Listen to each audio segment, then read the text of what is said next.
2 years ago, my bank account told the same sad story every single month. Around the 23rd, I'd check my balance and see barely anything left. I wasn't broke because I was careless. I was broke because I was trying too hard. I made enough money to be comfortable, yet comfortable never showed up. Every payday felt like starting over from zero, over and over again. So I did what everyone tells you to do when money feels out of control. I downloaded a budgeting app. I built a spreadsheet with color-coded categories. I tried a no-spend month, the kind where you swear off everything fun, and for about a week, it actually worked. I felt proud of myself. Then Wednesday came, and somehow all of it quietly fell apart.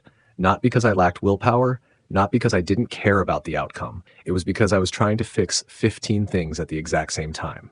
Groceries, subscriptions, dining out, gas, insurance, that gym membership I never used. I stared at every category at once and tried to conquer all of them together. It felt productive.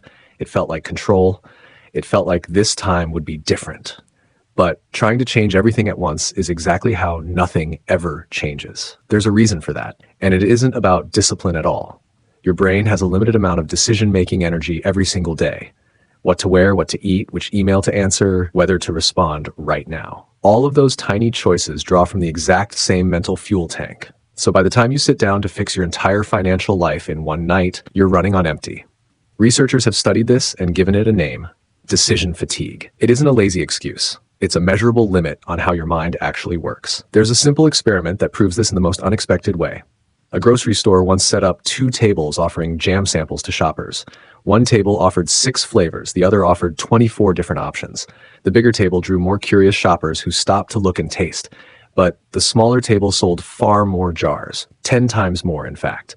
More choices didn't create better decisions. They created freezing, hesitation, and walking away. Now think about your own budget with dozens of categories staring back at you. Every time you open that master spreadsheet, you're recreating that same jam table. Too many choices, too much pressure, and your brain simply shuts the whole thing down. Here's the part that hurts even more than the wasted effort. When you try to fix everything and inevitably fail at most of it, something else breaks.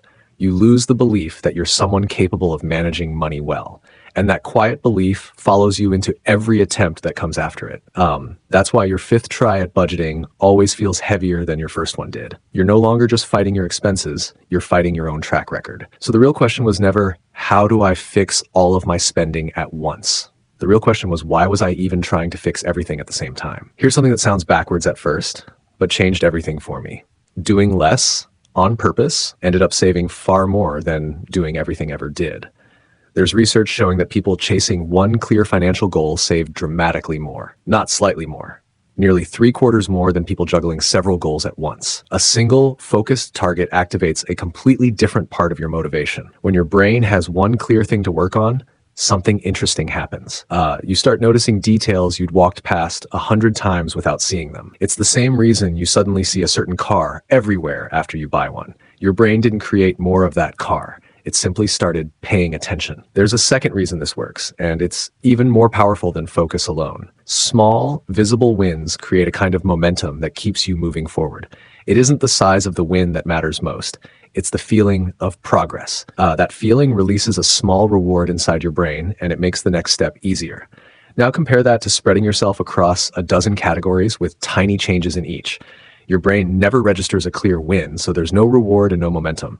You end up doing a lot of work while feeling like you accomplished nothing at all. So the lesson became obvious once I actually looked at it clearly. One target beats many. Focus beats breadth. Less really can be more. And that lesson turned into the one rule that quietly changed everything for me. Each month I picked exactly one recurring expense and gave it my full attention.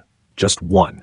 Nothing else needed fixing that same month. Nothing else needed my energy. I spent that entire month optimizing, cutting, or renegotiating that single expense properly. Month 1, it was groceries. Month 2, it became subscriptions I'd forgotten about. Month 3 was dining out. Month 4 was my phone plan and insurance. I wasn't ignoring the rest of my expenses. I simply stopped actively fighting them. I gave myself permission to handle one thing well instead of everything poorly. I know how small that sounds when you're facing 15 different expenses at once, but that smallness was exactly the point. My brain needed it to be small. Every extra layer of complexity is just one more decision draining an already tired mind. Let me walk you through what this actually looked like in real life. Month 1, I tracked every grocery purchase honestly, not estimated, for 30 full days. Seeing the real number was uncomfortable, but it was the wake-up call I needed. With nothing else competing for my attention, I finally had room to plan ahead.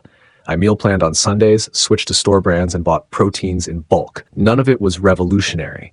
I simply had the mental space to actually do it. By the end of that month, I'd quietly cut a meaningful amount from that bill. Month 2, I pulled up every recurring charge sitting quietly on my statements.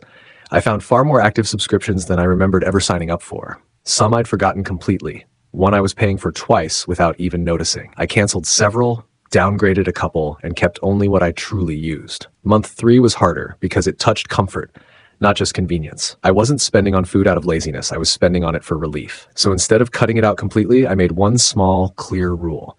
2 intentional meals out each week, planned ahead, enjoyed fully, guilt-free.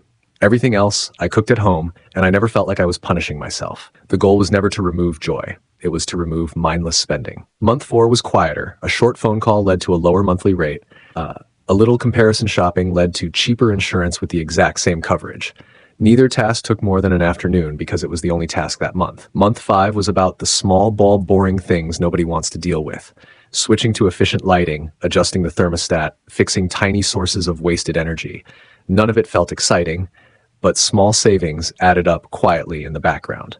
Month 6 was about where my money actually lived and how it behaved. I moved my savings somewhere it could finally earn something meaningful over time. I set up automatic payments so late fees could never sneak up on me again.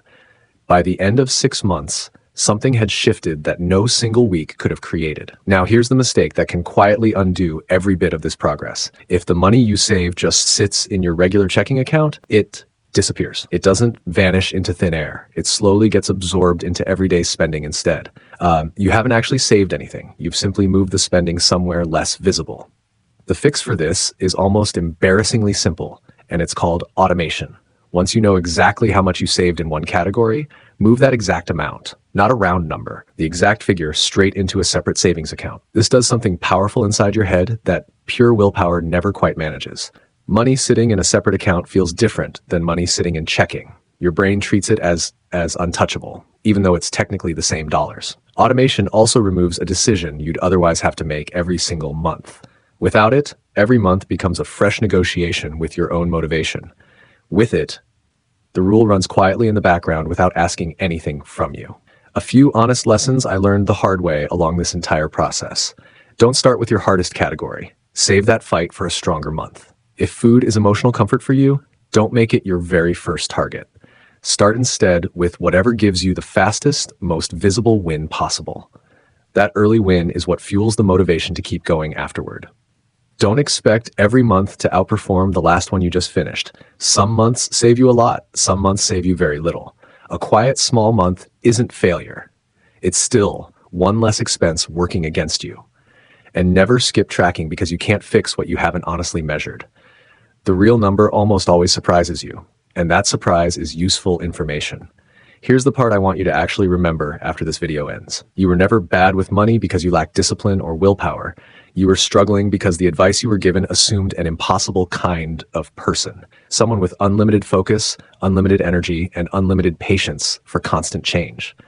That person doesn't exist, and needing focus instead of perfection isn't a flaw. This rule works because it respects the brain you actually have, not an imaginary one. It doesn't ask you to be superhuman. It only asks you to focus for 30 days. 30 days at a time, stacked one after another, quietly build something bigger than money. They build the identity of someone who knows how to handle their finances well. And once you see yourself that way, the effort stops feeling like effort at all. So pick one expense today, just one, and give it 30 days of your full attention.